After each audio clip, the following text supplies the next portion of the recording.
Hello guys, welcome back to Alien Programmer. So in this video we are going to talk about sets. So what is set? Set is a collection which is unordered and unindexed in Python.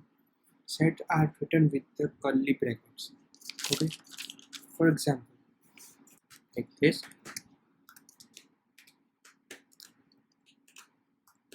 Simply write A, B, C. It's become a set. Okay. Sets are unordered, so you cannot be sure in which order the item will appear in the set.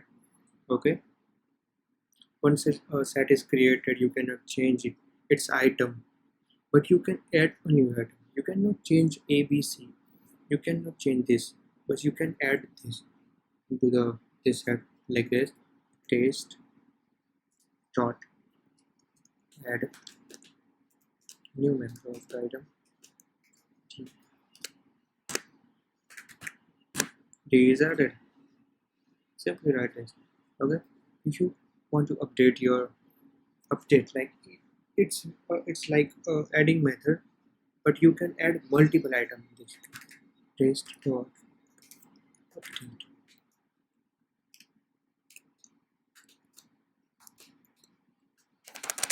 You have to put this bracket in this E.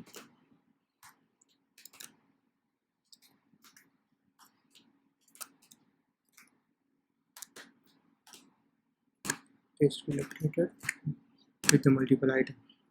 Okay, you can see the length of the taste set 7. Simple. You can remove any element from the test to remove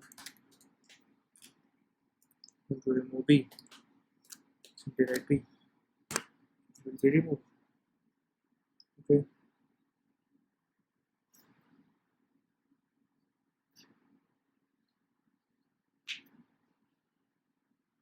You can also clear whole set like taste clear. Now we will execute the taste part and this will be empty. Oh, but simple. You can delete the whole set by writing this only, like only write del test. Test will be deleted because name taste is not defined because the taste is already deleted, so taste is not defined. So you get all the answers like which methods are useful in this, which are the rules, like we can add item but we cannot change the item from the set. So these are the major difference between list, set, dictionary and tuples. So thank you for watching this video, and if you want to know about more videos about Python, then please subscribe to the Alien Programmer for more videos. Thank you guys.